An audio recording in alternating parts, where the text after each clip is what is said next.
Hello, lovely people. Welcome to Philanthropic February, day 26. I'm Nicolette. This is Stitches and Slapdashery. And today I want to get more done on my birdhouse. I don't have long.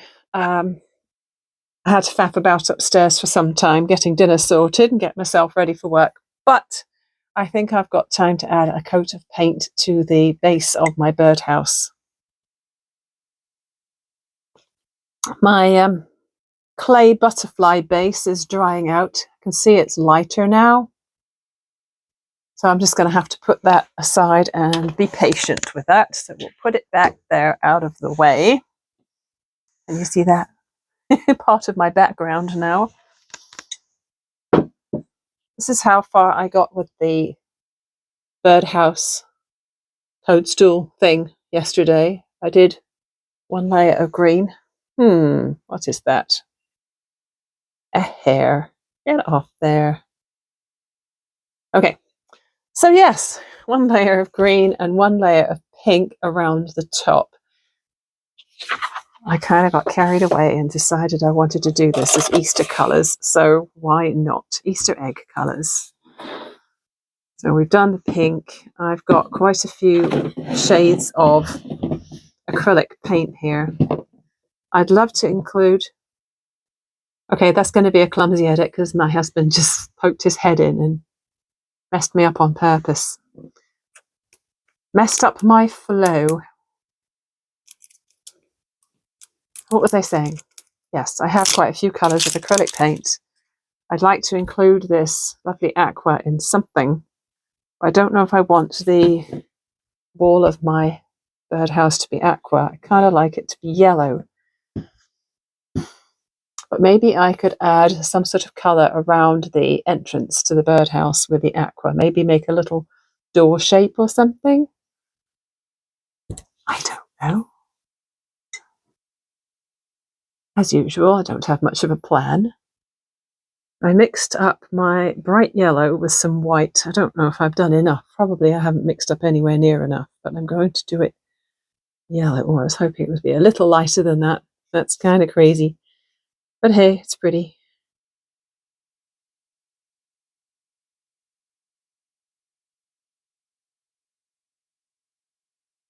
I'm using a larger brush because it's a bigger area, but I might need to go smaller to get between the pieces of grass.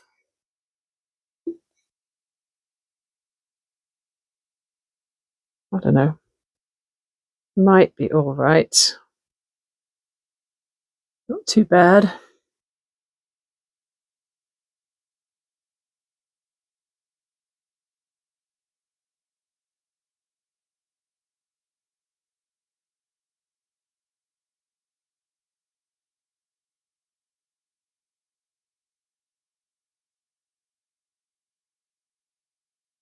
So if you've often wondered what slapdashery means, you'll be seeing it in action here, because being slapdash means being rather careless and not paying too much attention to detail and perfection. So slapdashery is the noun of that. I did not make that word up. I knew someone a long time ago who made that up.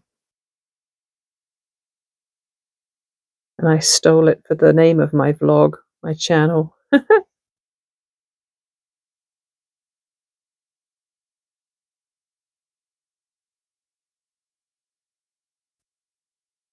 Yeah, I didn't consider how fiddly it would be to get between these little leaves here.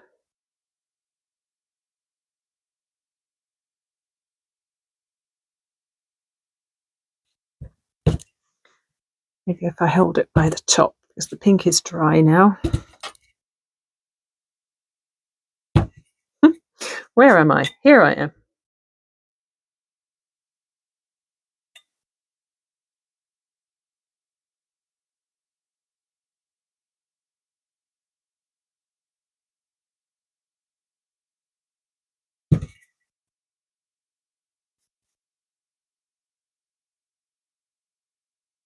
paint goes on these ceramic things very nicely.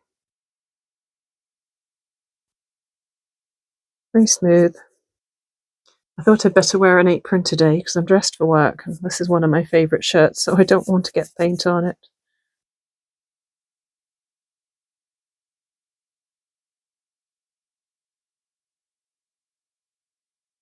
It's like when I'm cooking, I have to wear an apron because otherwise I know I'm going to cover myself in sauce or something.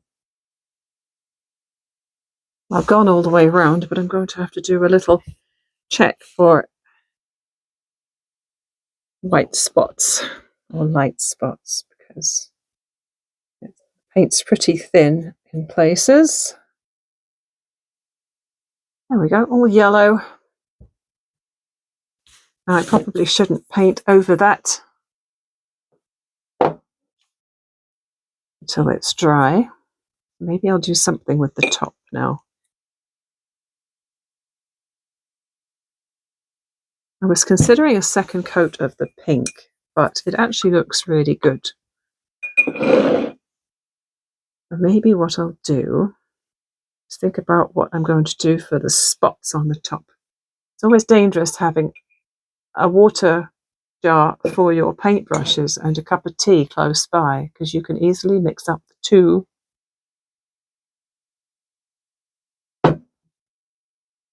Now let me see.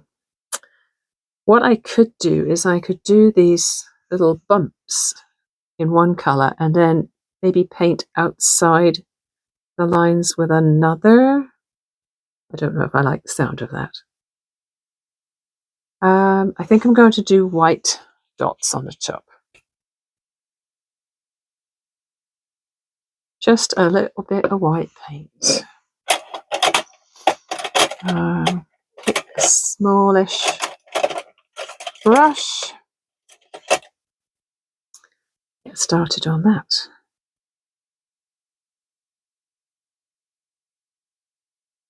Yeah, this is the sort of thing. Well, I know I said yesterday how, maybe it was yesterday, how doing something simple like painting something like this, or colouring in, or cutting and pasting makes you feel like a kid again.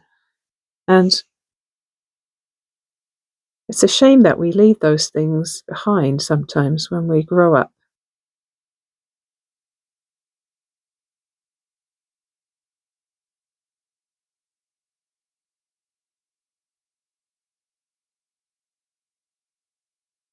Because they're very relaxing. Any of you follow Kate at the Last Homely House? She has a saying, get out of your head and into your hands.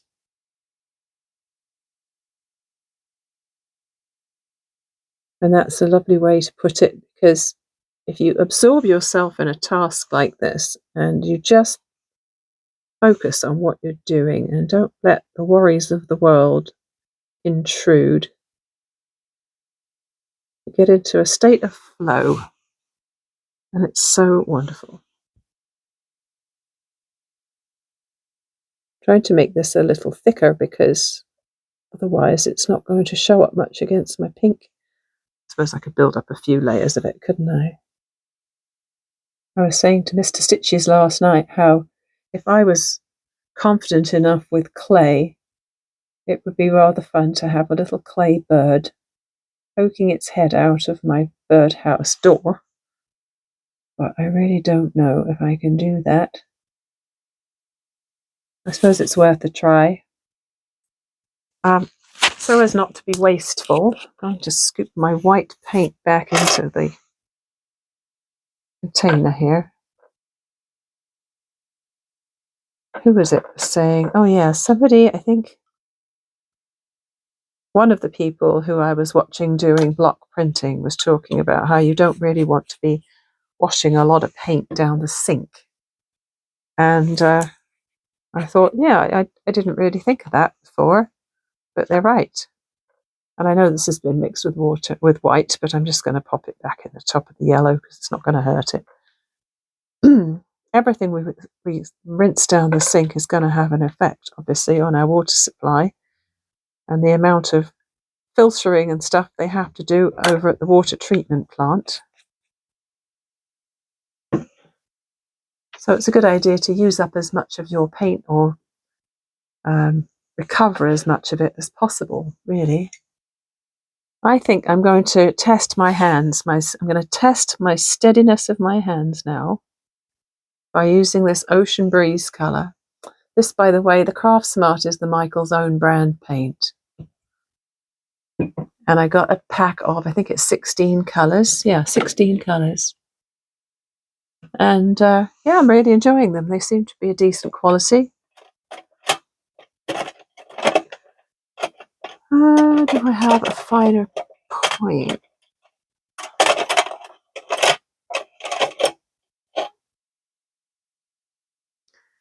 Mustn't forget that yellow's a bit wet.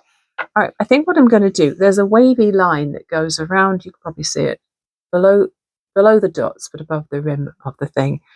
And seeing as I wanted to make sure to include this aqua colour in there, I will add it probably to the body of the mushroom later when that is dry, but I thought I would risk my hand being steady enough to go around that wavy line.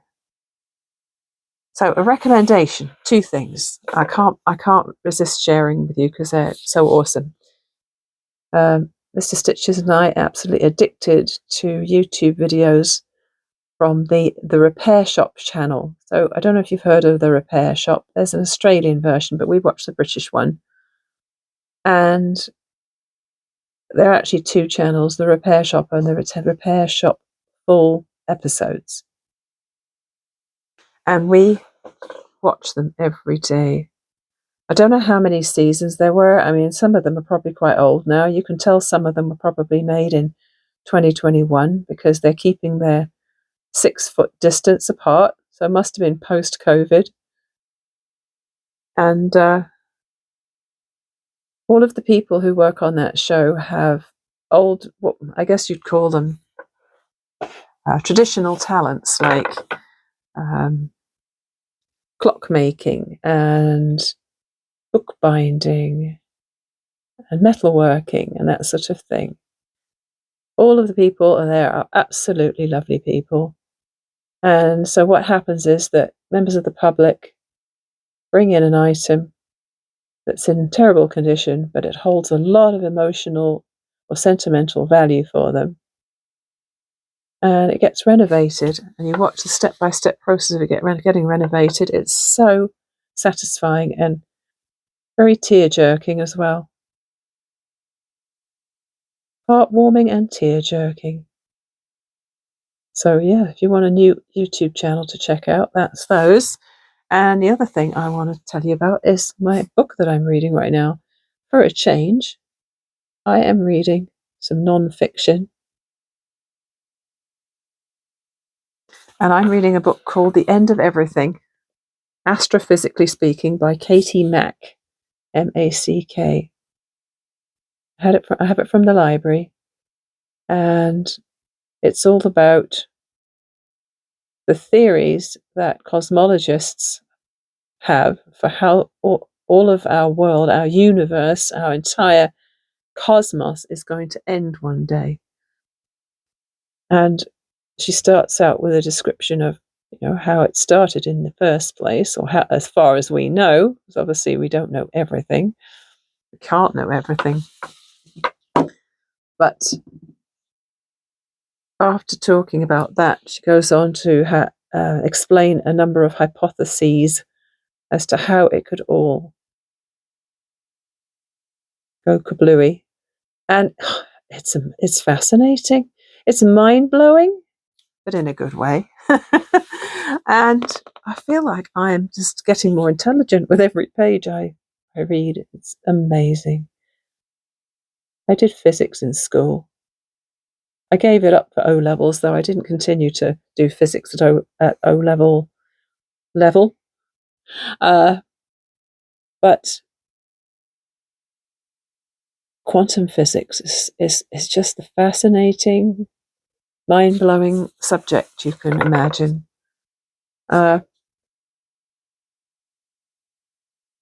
So yeah, if you're interested in anything like that, it's an excellent little book. It's not a long book. Obviously, it's vastly simplified for laymen like me who don't really know anything about it.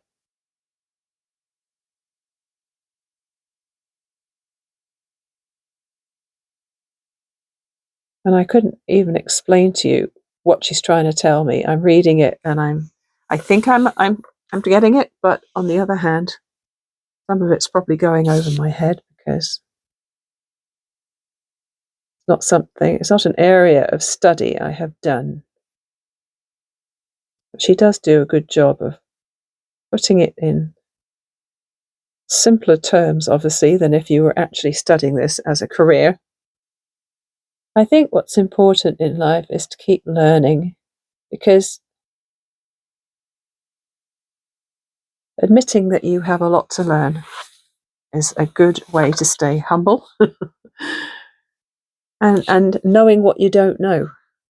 I mean, what's that chart? Sometimes there's a chart that goes across social media, and knowing what we know is a little percentage. Knowing what we don't know is a bigger percentage, and not knowing what we don't know is the majority of it, I think. Which is why it's hard to be definitive about anything, really.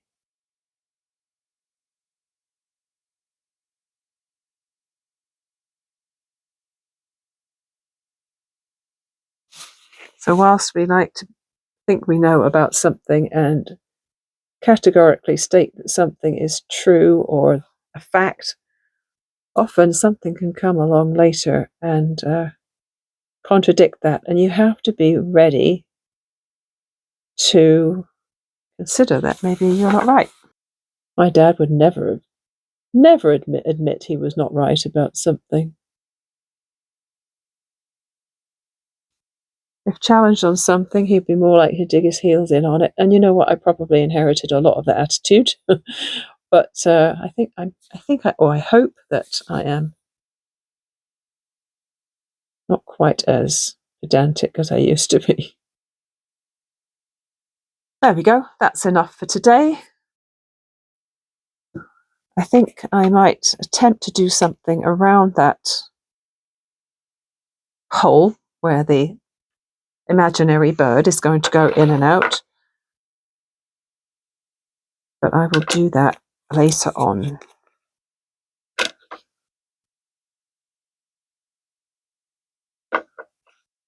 When I get home tonight, dinner will already be made because that's what I was doing earlier. So I'll be able to grab a bowl of chili and then come down and play some more.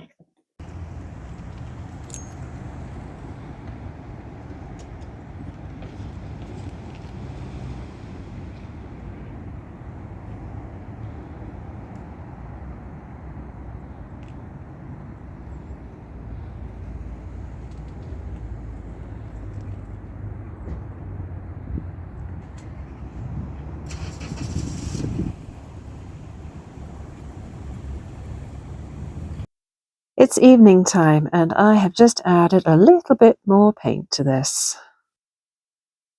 There are my white spots from this morning and my little blue line.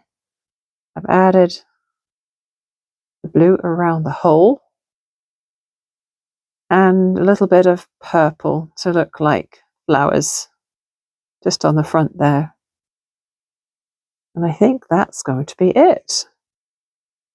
So when that is all dry, I'm going to use my Mod Podge gloss to coat the whole thing and it will be finished. This is where I left off last time. Just had to put some hand cream on because this batting really catches on every single little dry part of my hands. I'm going to have another go at some French knots tonight. Still have paint on me, don't worry, it's dry. Now doing French knots while looking at it through a camera and not having it on a table, it can be tricky. So the nice thing about French knots is you can wrap as many times as you like to get a different color, different size of knot. So I'm doing these as 3 wraps. It'll be a challenge, isn't it? So we're going with this angle because I did try it the other way and I just couldn't get my French knots to work without having them flat on the table.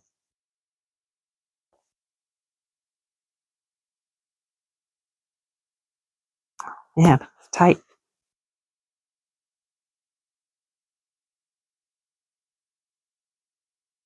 Probably when it works out.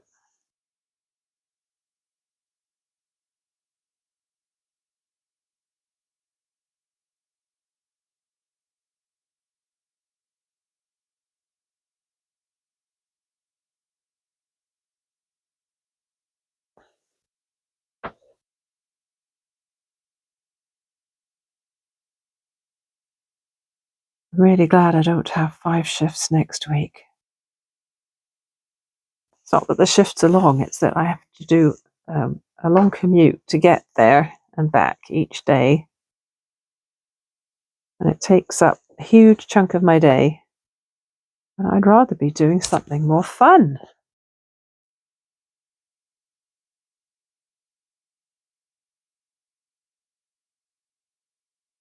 I do have the weekends off, but I like to have a weekday off as well so that I can get up to date on the housework and see my friends. Just feel like I'm keeping on top of things. If I feel like I'm constantly on the go, my brain gets cluttered up.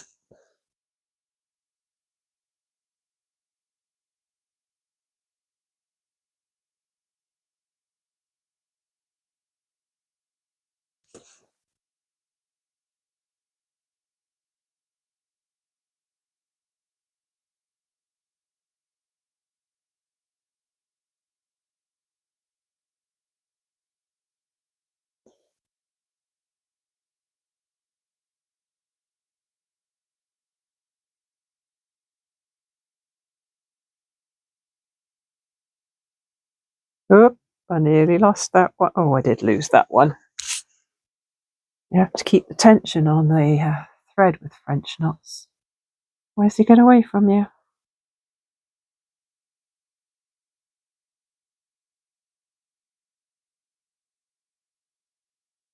I think I had counted 18 knots on this first one.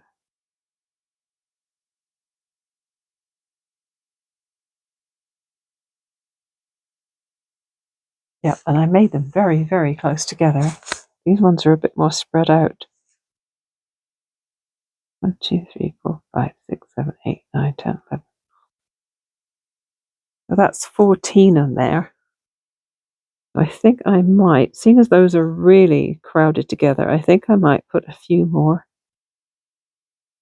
right in between to make it look similar to the first one.